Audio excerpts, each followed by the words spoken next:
wait a little bit to see if anybody joins us here. I'm not sure. Even if somebody doesn't, or adjust my seat just a little bit, let me get it a little closer.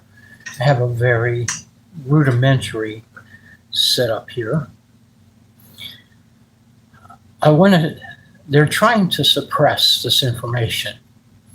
They don't want it out. They really don't. I have, the way I describe it is 67 years, Gregorian calendar years of experiences under my belt. The calendar was created.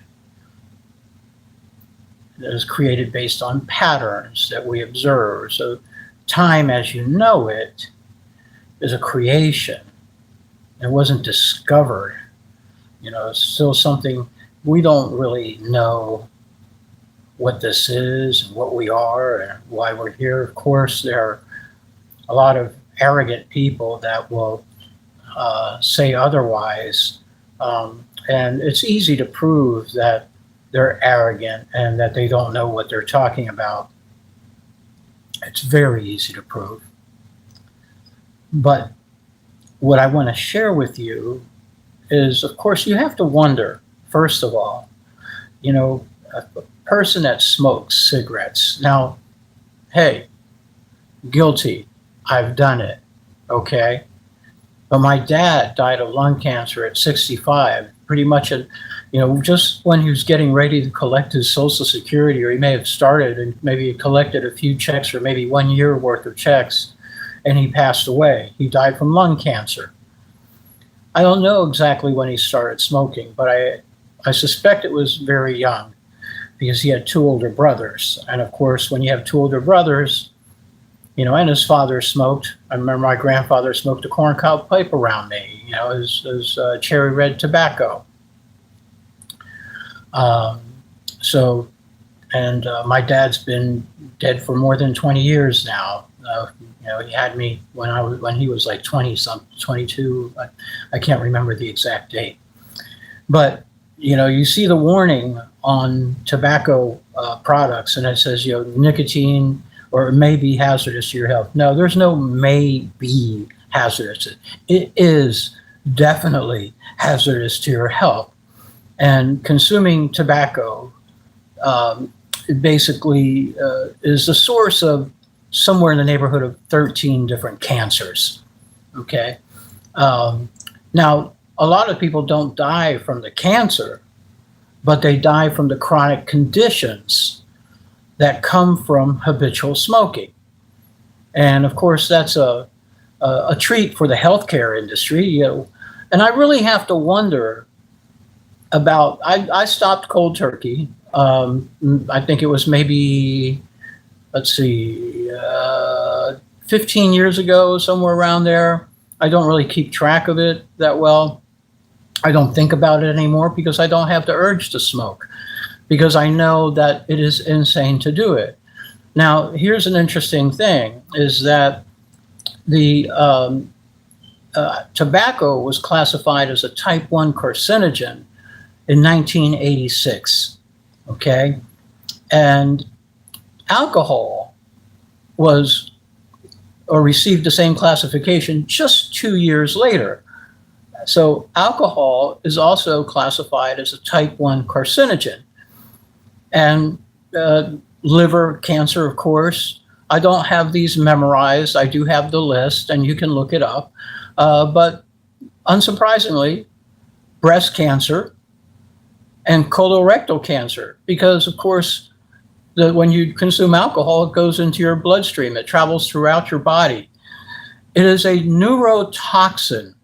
It is an actual poison, but the better way to think of alcohol is that it is ethanol or ethyl alcohol. And if you haven't heard the term ethanol or ethyl alcohol before, ethanol is used with gasoline. It's used with colognes and antibacterial sprays. It is essentially, completely, and I mean completely incompatible with our biochemistry. Now, our bodies are very adaptable, so it doesn't mean that we can't consume it.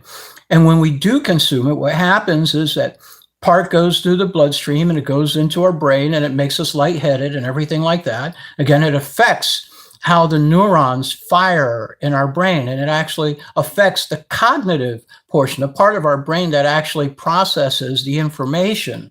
Okay, that's why, information is distorted when we are drinking. So it is.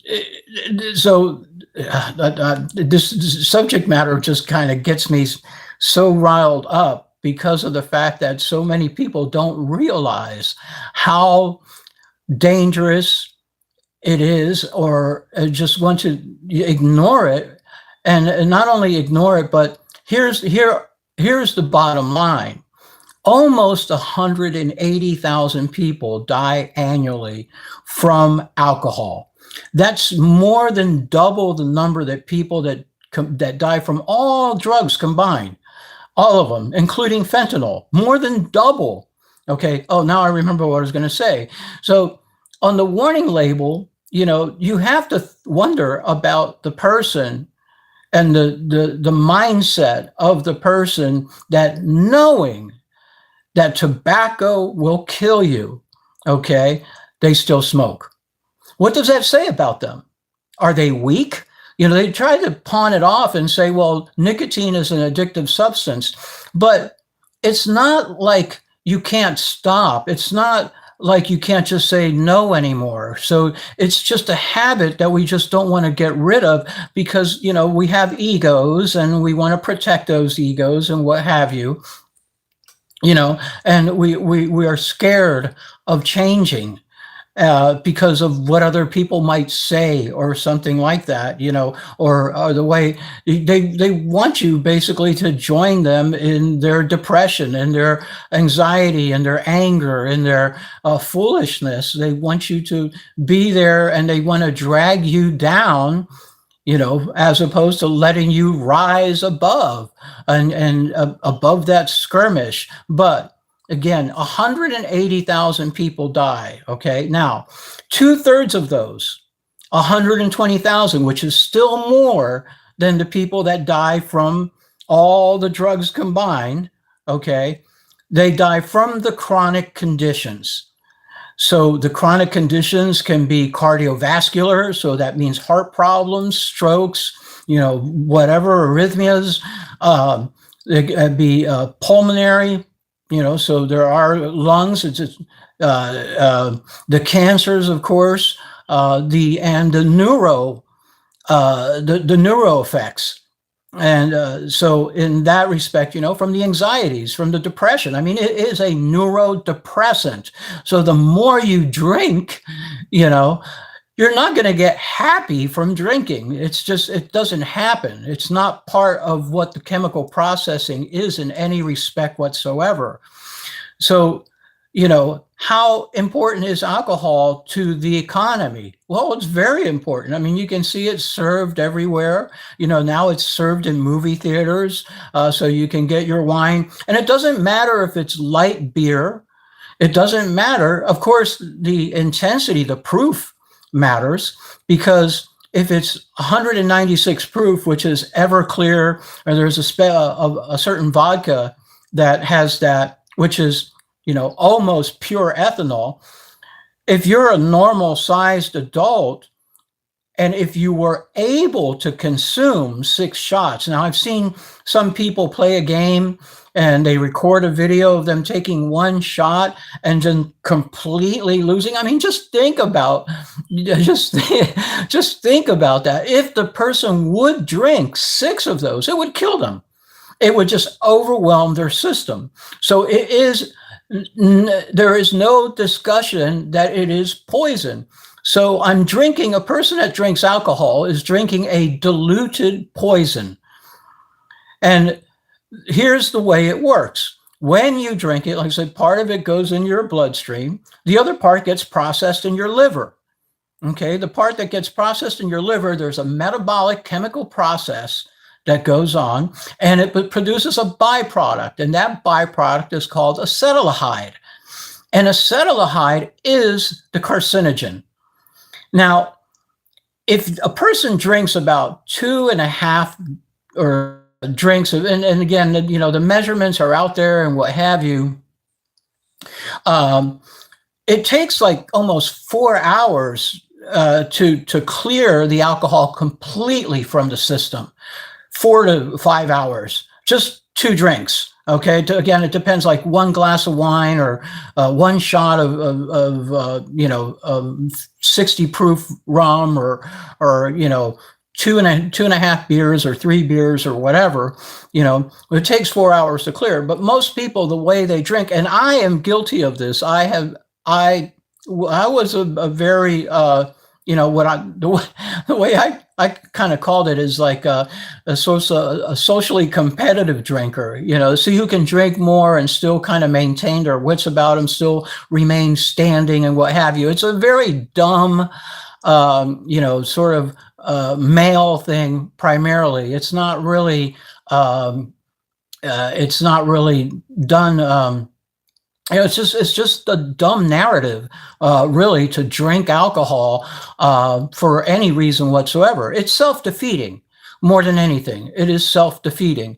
And in my mind, of course, the idea here is, hey, if they're going to be stupid enough to drink, let them, because we're going to profit off of them. The medical industry benefits from the individuals that have chronic health conditions that are because of alcohol consumption. The rehabilitations and alcohol treatment and AA, they all benefit. They all benefit from this. And of course, and it keeps you weak. It keeps you slow. It impairs your cognitive abilities. You do not see clear things. You react to things more emotionally than you do, cognitive rationally, using cognitive or critical thinking skills, which is really something that most people have that are underdeveloped because their egos keeps them from actually expanding their mind. Okay. Life is not a closed book, but there are a lot of people that want you to believe that it is. They want you to accept. They want to force you. They want to force you to think that life is a closed book, but it's not. Life is open architecture.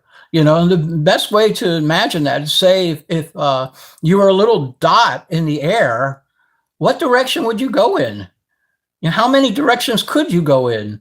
Of course, there's an infinite number of directions that you can go in if you're a little dot. And in many ways, we are a little dot. Here's a sort of, let's put it in perspective. If I took the total body mass or the total mass of the earth and said, okay, and said that is a human body, relative to that human body, the earth, how big would I be? Well, the estimated calculation is that I would be about 75 nanometers in size. Now, nanometer is microscopic. You cannot see a nanometer without a microscope. Okay, and I'm not sure, but what the size of the microscope would need to be to see 75 nanometers. But of course, we know that living cells, our body has millions of living cells. Okay. We can't see those, and those are microscopic. Well, get this. A 75 nanometers is about the size of a ribosome. And a ribosome is part of a cell. It's the part of the cell that actually is involved in the protein processing that keeps us, basically that's part of our biology and how we live. We process protein. Okay, so that is what and in a single cell, there's 10 million ribosomes. Okay, so, and our brains then are only our central nervous system and our brain are 2% of our body. So relative to all this, I mean, we are so small. We are so small, and we think that we're so big, but we're not. And we are not what we think we are. Our consciousness is not limited to our brain. Our consciousness is our entire body. And the way they try to separate us is by telling us that we're creations, and that way they can say, oh, well, we're created, so we're special because we're created this way. Or we're not created. We are extensions. We are extensions of that source of what makes us us and alive. We are a part of it, and we're all a part of it. It's all part of a web. Okay. Now, this is the only vehicle. This body is the only vehicle that I have, okay, to explore. And in my mind, what we're sort of charged with, that power that exists, it just can't sit there and be without doing anything, okay? It has to do things to be, okay? So that is our role. We are the things that do things so that it is and it continues to be. And so if we don't take care of this vessel, which is your exploratory vessel, okay, that observes and sees everything and moves around, okay, then we're not really doing the job for the source. You know, we're sort of like, think of a mothership and a cord that's connected like a spaceship and an astronaut in a spaceship, and they have that lifeline. And then if something goes on, they reel them back in. Well, that's kind of who we are, okay? And it's everything. It's not just us. Of course, all the animals, they have feelings, they have presence. They, you know, if they fear something, they run away, you know, and they communicate too.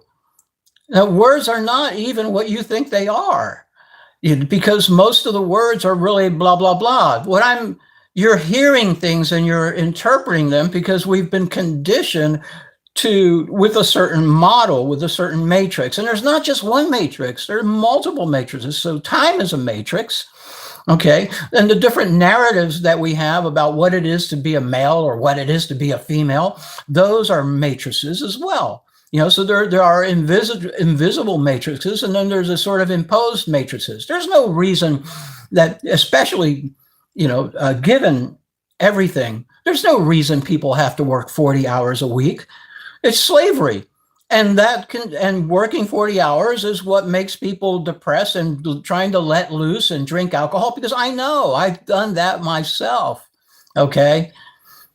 If you want to do yourself a favor, you will stop immediately. Now, does that, you know, I will say this, the International Agency for Research on Cancer last year came out with a statement, and I think it was in October or something like that, that said there's no amount of alcohol consumption that comes without risk. And that's absolutely true. You can take one drink and something can happen. Okay, you can sort of lose your focus, and all of a sudden a car runs over you. So it's very easy. Now, there's people that'll make false equivalencies and say, well, you can die. Yes, of course you can die of anything.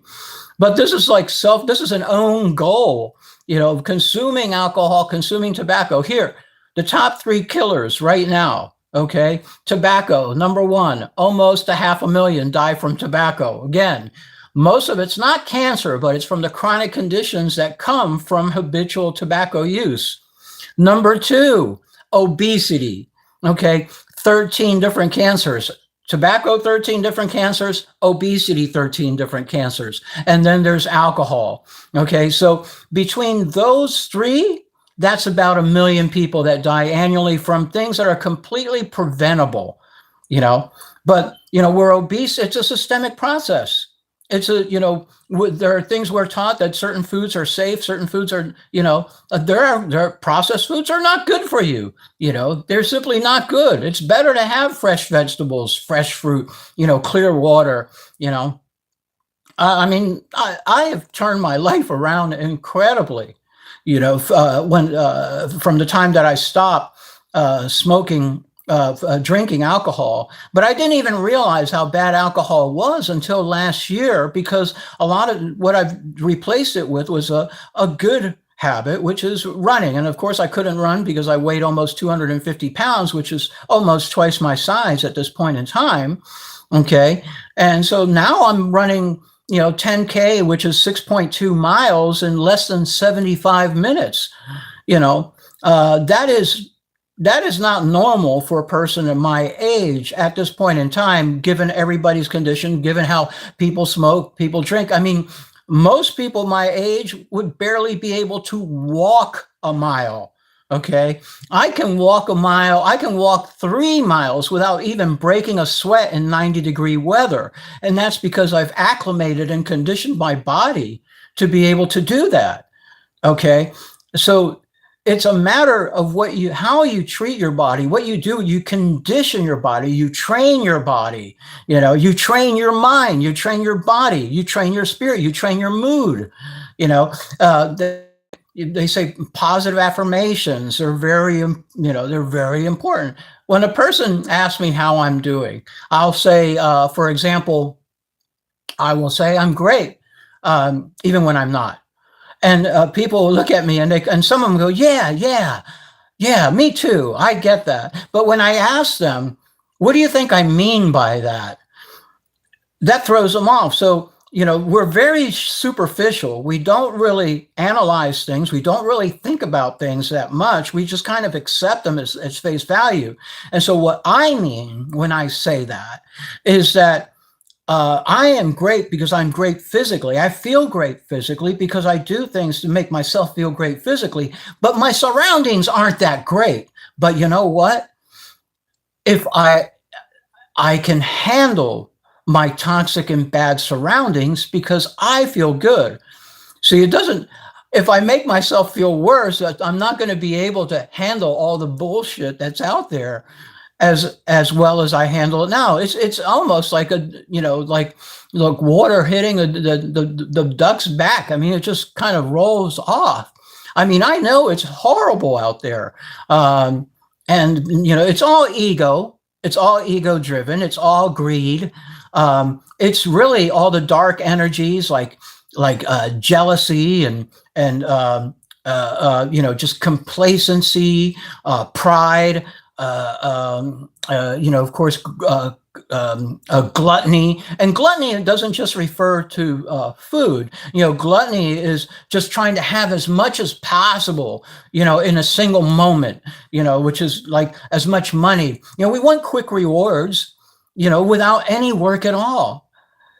Our brains have been completely just bombed, with all this misinformation and aggressive abuse and emotional extortions from religions, from your household, from your parents. I can't, it's become clear in my mind that I wasn't brought into this world to be someone that was loved. I was brought into this world as a tool, to help somebody else feel better about themselves, not to really. I was like almost raised like, I would say like half feral, however it's pronounced, half wild and half domesticated. And I had to sort through life. Life, it doesn't come with a manual or anything like that. People say, well, this is the Bible's the manual, or this is the manual. No, words are a creation. They are a creation and they are used to manipulate people. But there are certain words that do have more meaning, and those are the words that talked more about behaviors like gluttony, like greed, like complacency, like, those things we understand what they are because they represent behaviors. But if we're talking ideologies like communism or Christianity or anything, those are abstract concepts. They're complete constructs. And they're basically that trying to force a circle through a square or a square through a circle, however you want to try to do it. And they're trying to make you something that you're not. You are, and we all are, physical manifestations of that universal energy, and we are all connected. We are all the same. There's no such thing as race. That is a complete construct. So then there are certain races that want to feel more important. It's all about control. If life were a game, that's what I would say. It's the name, because everybody wants to control you. Your parents want to control you. Your friends want to control you. The government wants to control you, religions. And why? Because it serves their purpose, because it serves their ego, okay? Because it serves their wealth. And, there are, if you just stop and think about it, why are there so many different languages? Because Because life is open architecture. You know, the different environments create different sounds, and we emit different sounds to sort of, you know, to alert people to danger, or to say that they're hungry, or to say that they need to cover. And birds do the same thing. Bears, rabbits, crickets, you know, all of us make sounds to communicate, or to basically interrelate with the ecosystem that we have to deal with. Okay. Gosh, I'm getting so excited about this. I just want to, you know, and I don't have my glasses. Oh, let me see. I'll put my glasses on for a second, my goofy glasses, and see who said what. Let's see. Okay. Yeah. All right. Hi, hi, hi, hi, hi. Hey. Okay. And oh, it's nice to see that there are people in other parts of the world. Of course, it's like 2:30 in the morning, so I can understand that. Yes, exactly. Don't drink alcohol. And you know what? I'll tell you, this is sort of again, through this practice that I have of running. Okay. Even smoking. Now, smoking marijuana did help me sort of kind of stay away from alcohol. Now I don't, it's not a matter of even, it's not a, what's the word that I'm looking for? It's not like I'm exerting my will, because it's become automatic at this point. You know, I don't have to say, oh, no, you know, I can't because I'll lose control. It's not even that. It's like, no, I don't want to drink gasoline, or, you know, a gasoline additive. I don't want to drink a poison. I don't want to consume a poison. And so with weed, actually, I stopped for the most part. Actually, I'm pretty much done with smoking it. And if anything, I'll drink it on occasions, but I don't feel like I need it. Just like I don't feel like I need caffeine. I don't need sodas, because those things aren't good for me. They're not good for my body, you know. And if it's not good for your body, it's not good for your mind. And we can see, you know, you can see how it impacts people. You can see how it makes them hyper and aggressive and this and that, you know, and just uncaring. I mean, there's no empathy whatsoever. I mean, and that's sort of understandable, because when you don't get empathy, you know, it's hard to give empathy. And I found that, you know, when I go out, I've had different people say to me, it's like, you're different, because you ask me questions about how am I doing, and you follow up and you want to know more. And that's because I do. You know, it's like if somebody approaches me and they want to talk, we've even lost the ability to talk to each other. You know, and we're social creatures. We're supposed to be able to talk to each other. You know, that doesn't, but the talking, but, you know, there's a reason they say actions speak louder than words. It's because they do.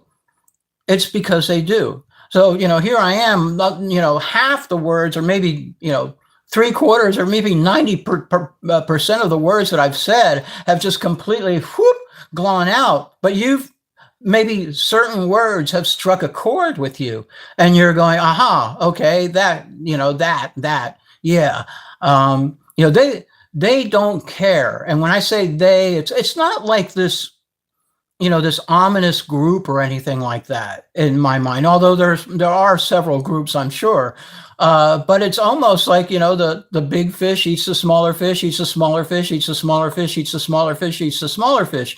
And so the best thing that you can do is actually remove yourself from the environment. So how have I done that? You know, I mean, first of all, I don't have a lot of needs, you know, so I don't really need a lot of money, and I don't really care about money. I've never been really motivated about money that much. And that kind of came from an experience I had when I was young, because when I grew up, I didn't grow up in one place, and not exactly an army brat, but my mother is Peruvian and my father is American, and my father met my mother in Peru.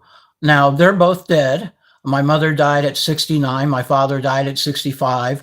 And my mom died of pancreatic cancer, which could very well have been from the smoke, because pancreatic cancer has been linked to tobacco smoke. And my dad would smoke in the car constantly with us in it, you know. And anyway, well, I think that she used him to basically get to America, because it was kind of like a shotgun wedding. You know, they didn't have like the, you know, the prince and the princess type of, you know, royalty type of wedding or anything like that. It was just a civil matrimony, and my mom's uncle went to the army base that was in Callao, which is the sort of I can't remember. It's a province or a district that has a special standing like Washington D.C. has. And he went over there and said, "Hey, your boy got my niece pregnant, and so they need to get married." You know, so I was a tool in that effect, you know, to basically get to the United States, because my mom, her dad died when she was 4 years old from pneumonia. And so she was fatherless, and she was bumped around in my grandmother's brothers and sisters' house. So she was the oldest grandchild too. And I was the oldest grandchild on both sides of the family, which also kind of created this weird trip. But I was changing between cultures. So just when I was learning English, 2.5, 3 years old, we moved to Peru. Then I forgot English, learned Spanish. And just when I was, you know, learning, just when I had Spanish under my belt, 5, 6 years old, and I was kind of rambling around, you know, we go back to the United States, and my grandfather would go, "What the hell is he saying?" And then I forgot Spanish, and then, you know, learned English. And then at 10, I returned to Peru because my mother just couldn't deal with, you know, with stuff anymore. And then, you know, and then I basically learned Spanish, and then I learned Spanish again, and then I never forgot it. So now I'm a native speaker of both Spanish and English. And when you know those two languages, especially Spanish, that's a Romance language, it's Latin based. So I can understand. I did study a little bit of Portuguese. I would get along with a chef, an Italian chef, famously. I mean, he loved me because I was one of the few people that actually understood what he was saying. I still remember his name, Rosario, and this was back in Columbia, Maryland. Again, you know, I've had an incredibly full life, and I was just talking to a friend of mine who's like 5 years younger than me, and it really is amazing. I mean, considering all the crazy stuff that I've done. I mean, you know, talking about drugs and speedballs and crack and, you know, crank and, you know, shooting up and, you know, I just, you know, drinking myself into passing out, you know, so many times. I mean, it's insane, all the things that I've done. And I've worked in blue collar, white collar. I mean, I had a white collar job, okay, where I was the investment performance analyst for a broker at Solomon Smith Barney, which is a part of Citigroup. And her book of business was a $500 million. And I was the only investment performance analyst on her team. I didn't go to business school. I studied interdisciplinary studies, because I didn't care about, you know, money. I wasn't motivated. Oh, and that kind of gets me back to, I digressed. When I was in Peru and very young, I noticed, you know, it was a very extreme poverty. I mean, very extreme. You know, people living in you know, what, like shotgun shacks with thatch roofs and stuff like that. I mean, very, you know, with their potty, you know, just sitting outdoors and stuff like that. You would see people, you know, pooping and peeing out, you know, just out in the open, and, you know, with garbage everywhere, you know. But I would see children smile and play and be happy, even when they were begging and selling like gum on the streets and stuff like that. So I realized at a very early age that, you know, happiness doesn't come from, you know, it doesn't come from money. It doesn't come from material possessions or anything like that. You know, it's a condition that we really have the opportunity to enjoy, but life, you know, the demands of the greedy people and above us, and really, and when I say above us, I mean that includes your immediate community. It includes your, you know, your city, your town, or anything like that. when people become successful and they have money, they become very arrogant and they start believing their own bullshit and they get enabled, and nobody contradicts them because they say, well, that person's wealthy, so maybe I can get a piece of that wealth too, so they start appeasing the wealthy. And this is a problem that I had with the broker, for example, that I worked at Smith Barney, was that she was in a way kind of Trumpian. She was very evasive and she tried to skirt around the rules, like the rules did not apply to her.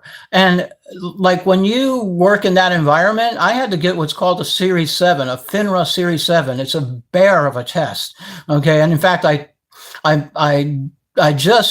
didn't pass it the first time. And I may have been off by like 3-4 questions, and I passed the second time. But the section of the test that I passed was the compliance, because it's very, very cognizant of the rules, or very respectful of the rules, and I always thought the rules were important. And then I see these people that just did not think the rules were important, and that I basically had to get out. But this is how big that she was in the company. She had a direct line to Jamie Dimon. And Jamie Dimon is the CEO of Citigroup. Okay. So this is how important she was in the organization. And I was important to her, and I was making pretty good money. But there came a point in time where the conflict of interest I couldn't stay there anymore. And when I almost got a job in Raleigh, North Carolina with another group of brokers, she called them up and said, "You're toast if you hire him." And so I had to cut all cords. And then I lucked out and I got this other job with a company that was then called Diversified Investment Advisors. And I had one of these jobs with the company credit card. I would go to sleep in the best hotels and, have the, great dinners. And of course I was rewarded for keeping myself under budget. So I was cognizant of that. And a lot of times I would travel to different places and I would find friends from high school from Peru and stuff like that. And I would sleep on their sofa, and instead of paying the hotel, $250 or whatever, I would treat my friend and his family to, a dinner. And that was completely cool with the company that I did things like that. But that almost killed me in that job, because then my drinking got out of hand. Every time I went into a town, I would have dinner, have a beer, have a drink. I mean, one time I was traveling with this, he wasn't the CEO, but he was like the head of human resources for this huge company. I'm not going to name them because I don't want to. He's probably dead now. He had a pacemaker, and he was a short guy, a little shorter than myself, and I'm 5'5", so he might have been like 5'4", 5'3", and he was bigger than me. I mean, he was a round boy, and he was a little bit older than me, and he had an affinity for Glenfiddich whiskey. And we were driving around Boston, and I was drunk, and he was, sitting. We went to a restaurant. I even remember I had a pasta alla Diablo or whatever. I was in Revere, Massachusetts, with him, and we were getting smashed. That being, with the CEOs and the executives getting drunk, that was commonplace. And then really in the financial industry, it's like the happy hour go. There's like a lot of organizations that are like that. The police, they go to their bars afterwards and get drunk and all that, which kind of brings the point that to me is, knowing that this stuff is bad, knowing that alcohol is bad and knowing that tobacco is bad. If you can't control yourself, I say, what business do you have really controlling anybody else? You shouldn't be in that position. In fact, I will go hard line and say that anybody that drinks alcohol shouldn't own a fire weapon. I mean, that's part of the problem. But you know what? That's what they want. That's what they want. That's what they want. That's how they keep us down. That's how they keep people in control, and scared. And, guns is not about self-defense. No, it's like this passive aggressive threat. it's this authoritarian, sort of, I want to control things, and I want to intimidate you and make you fear me so that you obey me and behave the way I want you to behave. It has nothing to do with self-defense at all. That's all gaslighting and, a smoke screen for the truth and whatever. They call, the Soviet, Russia is, called like a petro state. This is a militaristic state. This is a military industrial state.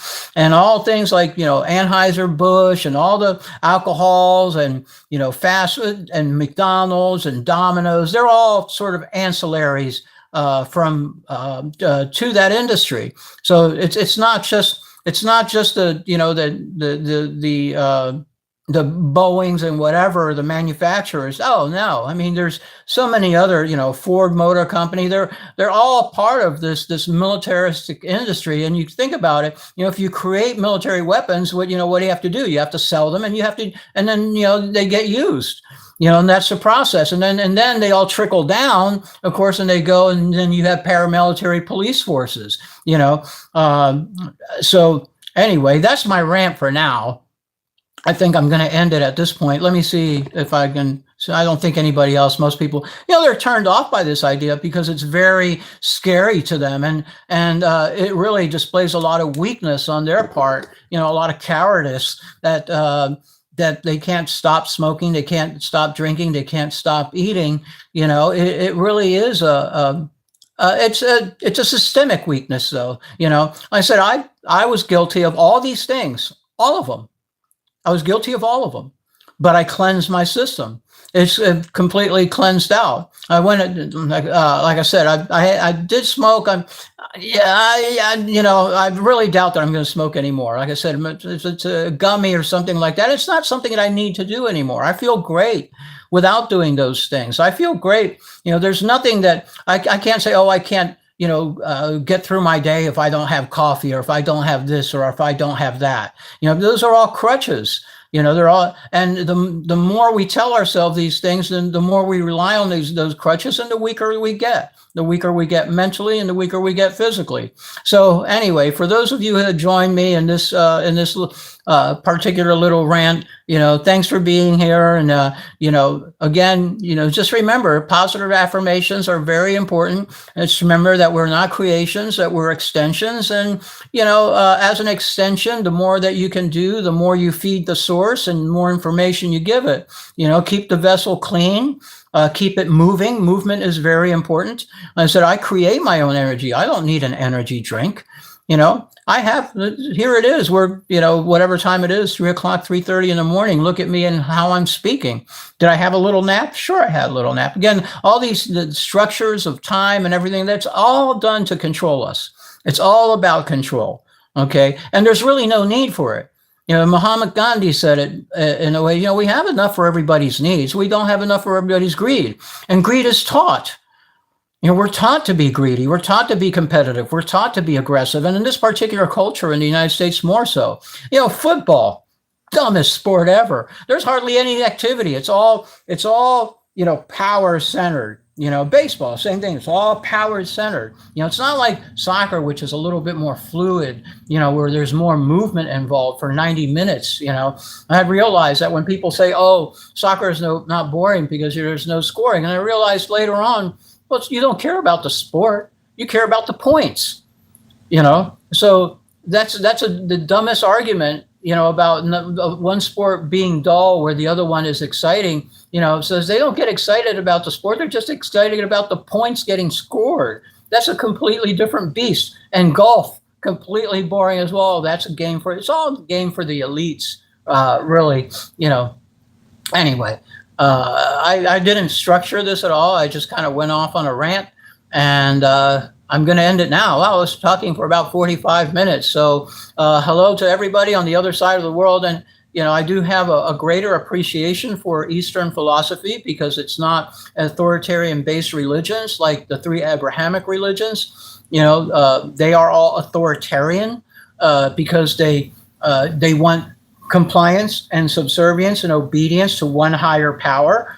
That's all the psychological type of BS and it's all I don't want to call it the devils, because I have a more naturalistic type of perspective on this, which is, again, same as the rabbit, same as the bear, same as the wolf, same as the birds. We're all connected. We're all the same. We all have our goals. We all move in our environments, and the more, I have noticed that when I go out, there are more animals that sort of get closer to me, because, I don't pose a threat, because I'm not a threat. I'm not trying to harm any animals or anything like that. I'm not trying to eat animals. And they sense that. So anyway, have a great one. Always, stay positive, but stay realistic as well. And, being strong is not about body mass, but it's more about endurance and being able to do things. And, when you move your body and you keep it moving, and that's part of your daily practice, then of course that's going to help you be more limber. Of course, if you haven't done it, it's going to hurt. It doesn't hurt because you're not supposed to do it. It hurts because you haven't been doing it. And the more you do it, the more fluid, the more energy you start generating for yourself, and then you're going to rely on other things to do it. So I guess that's it. And keep it great. Keep it great. Keep it positive. Keep it up. Keep it on the up and up. And just stay away from alcohol. Stay away from tobacco. Stay away from BS bullshit food. All right.